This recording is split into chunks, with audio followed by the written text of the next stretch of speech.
आज हम विवाह के संदर्भ में इस कुंडली का विश्लेषण करेंगे। ये एक लड़के की कुंडली है और उनका प्रश्न है कि मेरा विवाह कब होगा। तो सबसे पहले हमने देखा कि इनका जो बर्थ है वो 1992 का है और अभी 2026 है। इसका मतलब ये है कि इनकी उम्र 34 ईयर हो चुकी है और अब तक विवाह नहीं हुआ।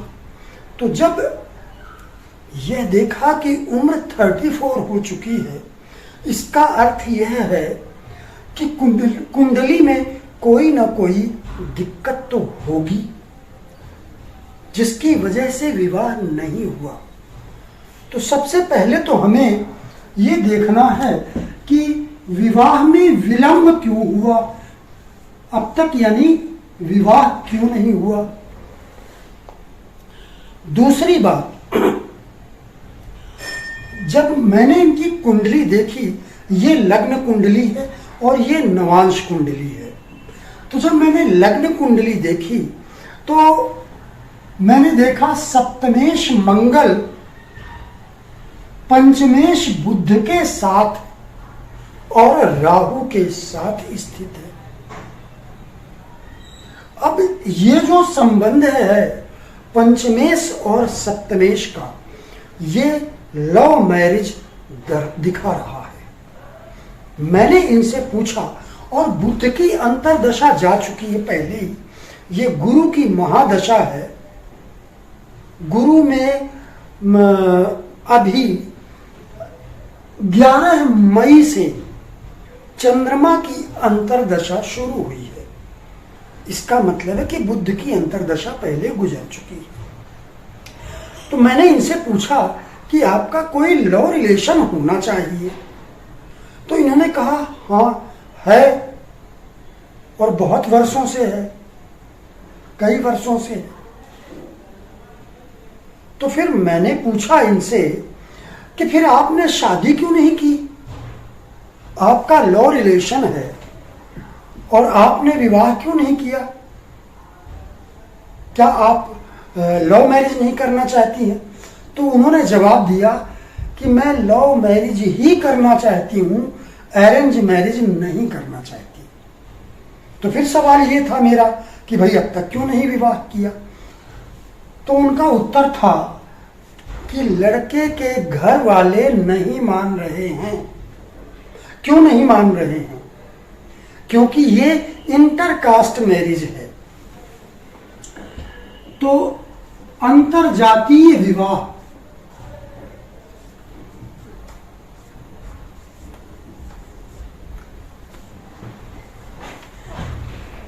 इंटरकास्ट, कास्ट अलग अलग है, जाति अलग अलग है, हैं दोनों हिंदू लेकिन जाति अलग अलग है। तो इस वजह से लड़के के घर वाले नहीं मान रहे हैं और इनका कहना यह है कि हम लोगों का जो लव रिलेशन है उसे 10 वर्ष हो गए हैं और 10 वर्षों से मान नहीं रहे हैं। खैर चलिए, हम पहले ये देख लेते हैं। इनका बर्थ 92 का है। सामान्य तौर पर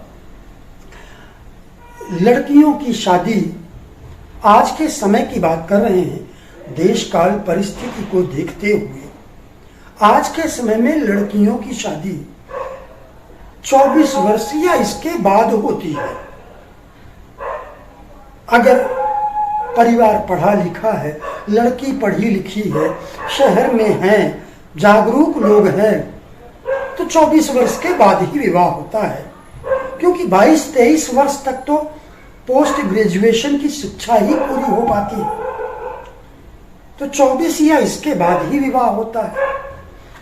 गुरु में शनि की अंतरदशा 2 मार्च 2017 से शुरू हुई है।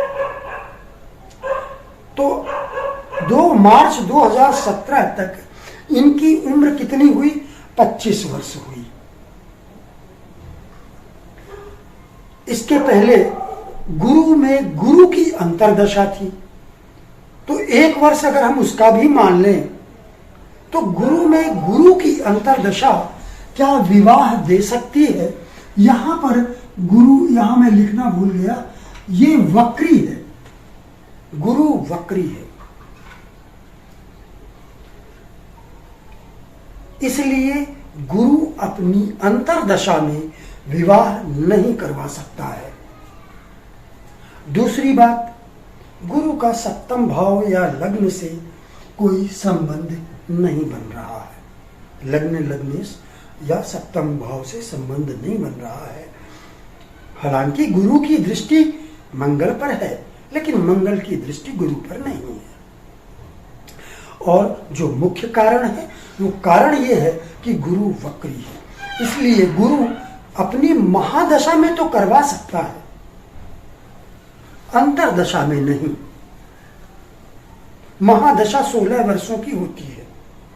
गुरु ये परिवार का भाव है, परिवार के भाव में स्थित है और अपनी मित्र राशि में स्थित है, इसलिए अपनी महादशा में तो करवा सकता है विवाह, लेकिन अंतर्दशा में नहीं। नवांश कुंडली देखिए, नवांश कुंडली में गुरु स्वयं ही सप्तमेश बन गया है, तो ऐसा गुरु विवाह करवा सकता है, लेकिन अपनी अंतर्दशा में नहीं करवा सकता क्योंकि वो वक्री है। चलिए, गुरु के बाद शनि की अंतर्दशा आई। शनि नवमेश दशमेश है, नवम भाव में है, लेकिन अस्त है और सूर्य के द्वारा पीड़ित है। सूर्य के द्वारा ये शनि पीड़ित हो गया, तो शनि भी विवाह नहीं करवा सकता है। शनि का भी कोई संबंध सप्तम सप्तमेश लग्न लग्नेश आदि से किसी से भी नहीं बन रहा है। शनि के बाद 3 वर्षों के लिए बुध की अंतर्दशा आई। बुध इस कुंडली का द्वितीयेश और पंचमेश है। द्वितीय भाव का स्वामी होने के कारण, पंचम भाव का स्वामी होने के कारण बुध विवाह करवा सकता है। बुध सप्तमेश के साथ स्थित भी है, किंतु बुध अष्टम भाव में है और 2 क्रूर ग्रहों के द्वारा पीड़ित है, मंगल और राहु के कारण। इसलिए बुध भी विवाह करवाने में सक्षम नहीं था, इसलिए बुध में विवाह नहीं हुआ। लोगों का विवाह, जब विवाह में देरी हो जाती है तो ज्योतिषी या पंडित जी लोगों के पास लोग जाते हैं और कहते हैं कि पंडित जी, ज्योतिषी जी कोई उपाय दे दीजिए कि विवाह जल्दी हो जाए। दुनिया में ऐसा कोई उपाय नहीं है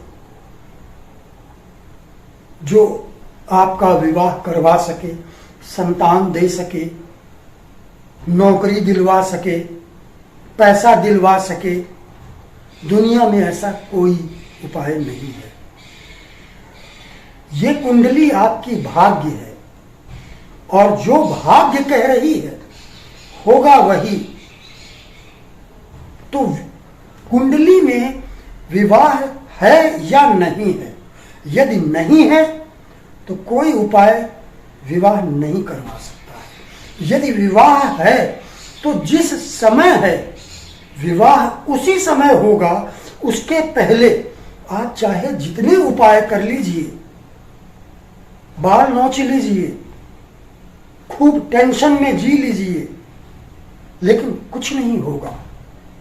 होगा तभी जब ये कुंडली बताएगी, इसके ग्रह बताएंगे कि किसकी दशा में विवाह होगा। क्या इन्होंने उपाय नहीं किए होंगे? किए होंगे, क्योंकि आज के समय में दुनिया में उपाय शास्त्री और टोटका शास्त्रियों की भरमार है। तो ऐसा हो नहीं सकता कि इन्होंने उपाय नहीं किए होंगे, लेकिन अब तक कोई उपाय काम नहीं आया।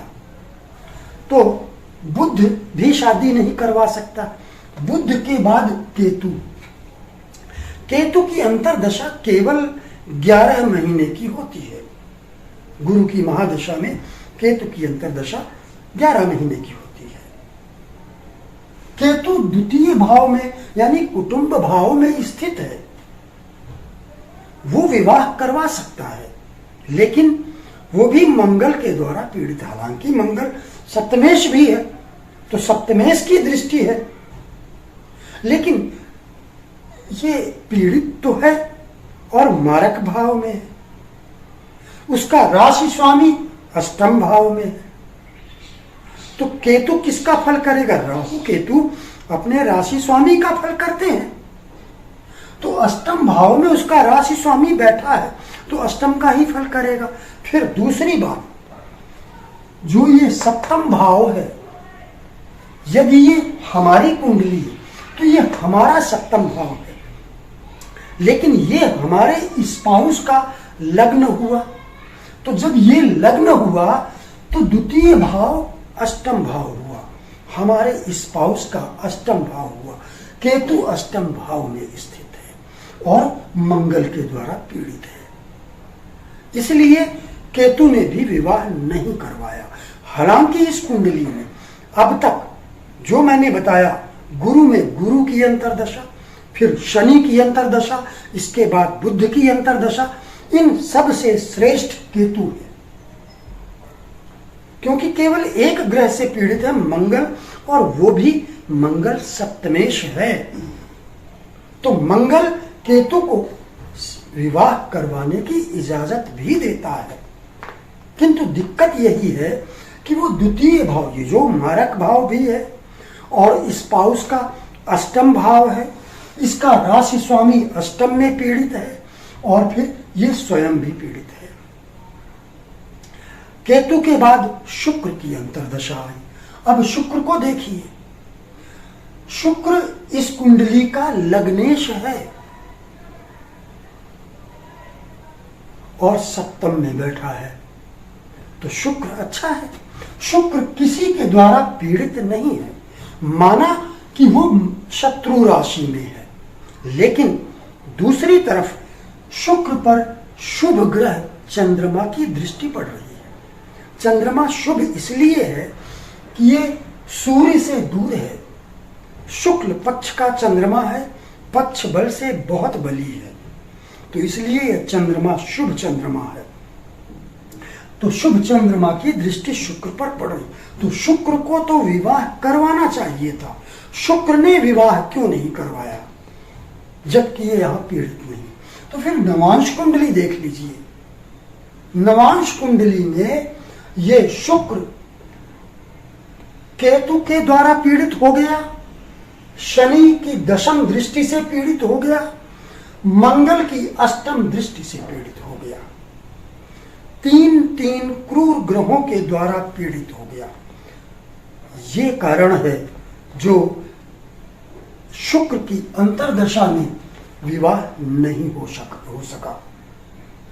और वैसे भी गुरु की महादशा में शुक्र की अंतर्दशा, दोनों नैसर्गिक शत्रु भी हैं, तो सामान्य तौर पर ये अच्छे फल नहीं देते हैं परस्पर दशा में, जब तक कि प्रबल ना हो, बलवान ना हो। तो यहां तो शुक्र कमजोर हो गया, तो इसलिए शुक्र ने विवाह नहीं दिया। अब शुक्र के बाद सूर्य की अंतर्दशा लगभग 11 महीने की। सूर्य यहां शनि के द्वारा पीड़ित हो गया और इसका भी किसी भी तरह से कोई संबंध सप्तम, सप्तमेश, लग्न, लग्नेश आदि से नहीं हो रहा है। तो सूर्य, गुरु में सूर्य षडाष्टक का संबंध भी है, तो सूर्य ने भी विवाह नहीं करवाया। अब चंद्रमा की अंतर्दशा आई। 11 मई से चंद्रमा की अंतर्दशा शुरू हुई है। क्या चंद्रमा की अंतर्दशा विवाह करवा सकती है? तो देखिए जरा चंद्रमा को। चंद्रमा यहां लग्न में स्थित है, पक्ष बल से बहुत बली होने के कारण बहुत शुभ है, और लग्न में स्थित होकर सप्तम भाव को देख रहा है। एक बात।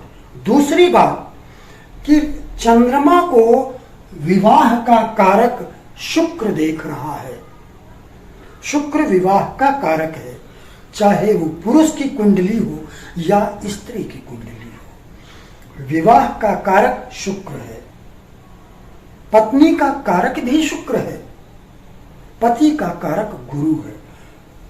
तो जब हम फीमेल चार्ट देखेंगे तो फिर हमें भाव, भावेश और कारक, दोनों कारक, विवाह कारक शुक्र और पति कारक गुरु, इन चारों को देखना होगा।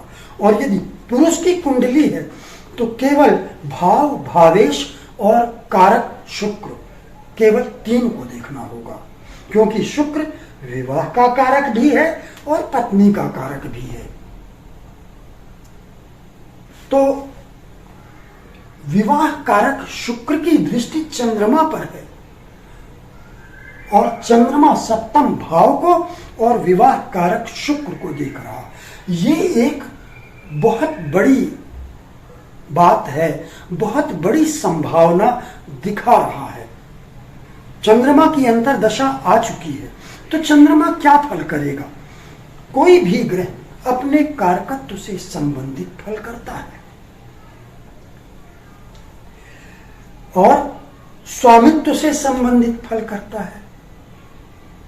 जहां उसकी दृष्टि होती है वहां से संबंधित फल करता है। तो चंद्रमा की दृष्टि सप्तम भाव में पर है, तो सप्तम का भी तो फल इसे करना है, तो विवाह देगा। चंद्रमा स्वयं भी स्त्री कारक ग्रह है और शुक्र की इस पर दृष्टि है। शुक्र केवल विवाह का कारक नहीं, शुक्र प्रेम का कारक भी है, काम वासना का कारक भी है। और काम वासना का संबंध वैवाहिक जीवन से है। अगर शुक्र और चंद्रमा, एक सूत्र बता रहा हूं, शुक्र चंद्र एक साथ स्थित हों या एक दूसरे को परस्पर दृष्ट करते हों तो ऐसा व्यक्ति कामुक स्वभाव का होता है, क्योंकि चंद्रमा मन है और शुक्र काम वासना का कारक है, शुक्र प्रेम का कारक है। तो मन में प्रेम, काम वासना आदि का जन्म होता है। लेकिन ये काम वासना सामान्य है, जो प्रत्येक गृहस्थ के लिए जरूरी होती है। यहां मैं विकृत काम वासना की बात नहीं कर रहा हूं। तो चंद्रमा, अब नवांश कुंडली में देख लीजिए, यहां पर चंद्रमा किसी भी ग्रह के द्वारा पीड़ित नहीं है, बलवान है और पीड़ित किसी से भी नहीं है। इसके अलावा अब नवांश कुंडली में ये चतुर्थ भाव में स्थित है। चतुर्थ भाव हमारे पारिवारिक सुख का भाव है। तो भाई पारिवारिक सुख तो तभी मिलेगा जब विवाह होगा, और बैठा भी लग्नेश के साथ है, लग्नेश बुध के साथ बैठा है।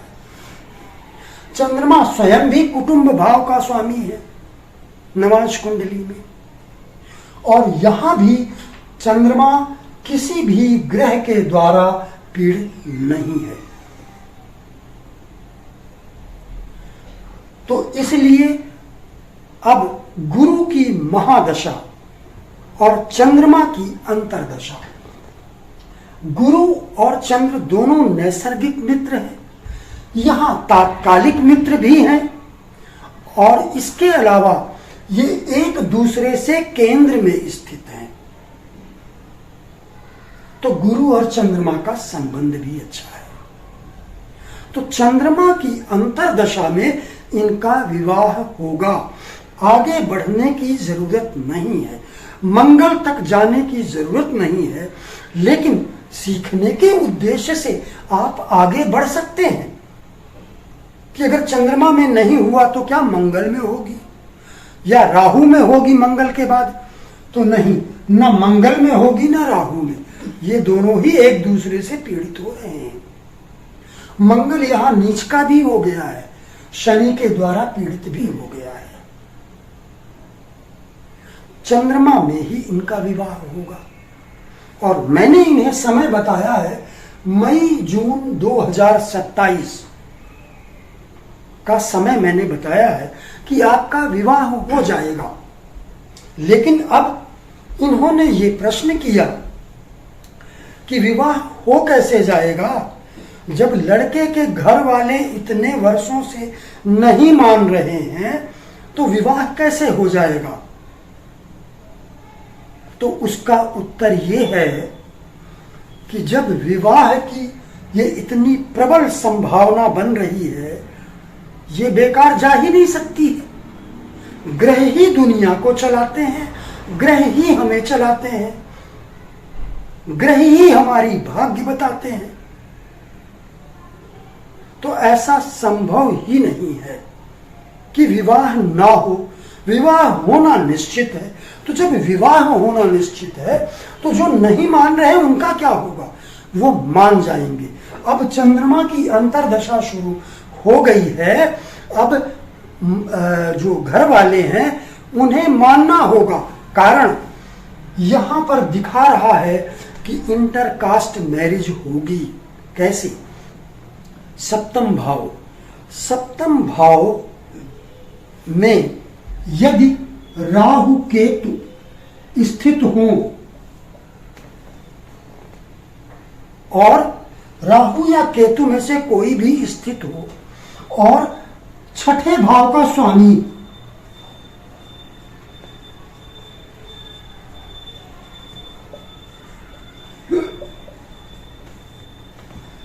छठे भाव का स्वामी भी स्थित हो तो ऐसे व्यक्ति की इंटरकास्ट मैरिज होती है।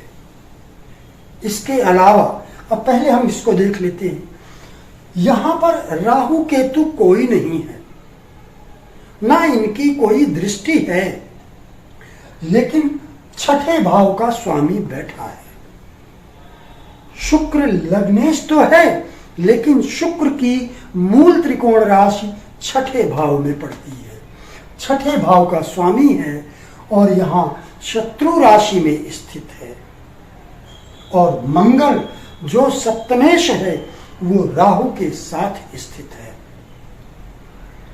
और वो भी अष्टम भाव में। तो ये दोनों बातें ये बता रही हैं कि इनकी इंटरकास्ट मैरिज होगी। कारण ये है, राहु केतु का कारण यह है कि राहु केतु अन्य व्यक्ति, अन्य जाति, अन्य धर्म का प्रतिनिधित्व करते हैं, विदेशी लोगों का भी प्रतिनिधित्व करते हैं। राहु केतु के ये कारकत्व हैं। और छठा भाव भी अन्य व्यक्ति को प्रदर्शित करता है। छठे भाव से भी हम अन्य व्यक्ति के बारे में विचार करते हैं। अन्य व्यक्ति, अन्य जाति का व्यक्ति। तो अगर छठे भाव के स्वामी और राहु अथवा केतु में से इन दोनों का प्रभाव सप्तम सप्तमेश के साथ हो तो इंटरकास्ट मैरिज की संभावना होती है। एक और सूत्र है, नवम भाव।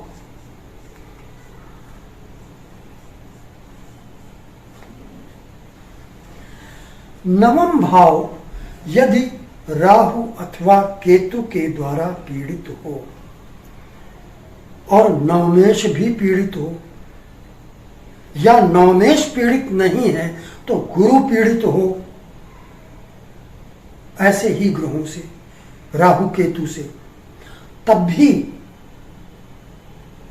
इंटरकास्ट मैरिज की संभावना होती है। और उसका कारण यह है कि जो नवम भाव है, ये नवम भाव धर्म का भाव है। धर्म के अनुसार चलने का भाव है। तो अगर यहां पर राहु केतु का प्रभाव होगा तो वो धर्म से विमुख हो सकता है, जाति से विमुख हो सकता है। इसी तरह गुरु इसलिए क्योंकि गुरु काल पुरुष की कुंडली में नवम भाव का स्वामी होता है और गुरु स्वयं भी धर्म का कारक ग्रह है। तो ये सूत्र इसमें तो लागू नहीं हो रहा है, लेकिन ये सूत्र लागू हो रहा है, इसलिए इनकी इंटरकास्ट मैरिज लिखी है। तो जब इंटरकास्ट मैरिज लिखी है और समय आ रहा है विवाह का, तो निश्चित रूप से विवाह होगा। और समय मई जून 2027 का। मुझे उम्मीद है कि मैं 2027 अगले वर्ष मई जून के बाद फिर इनका वीडियो लेकर आऊंगा। तो अभी के लिए इजाजत दीजिए, नमस्कार।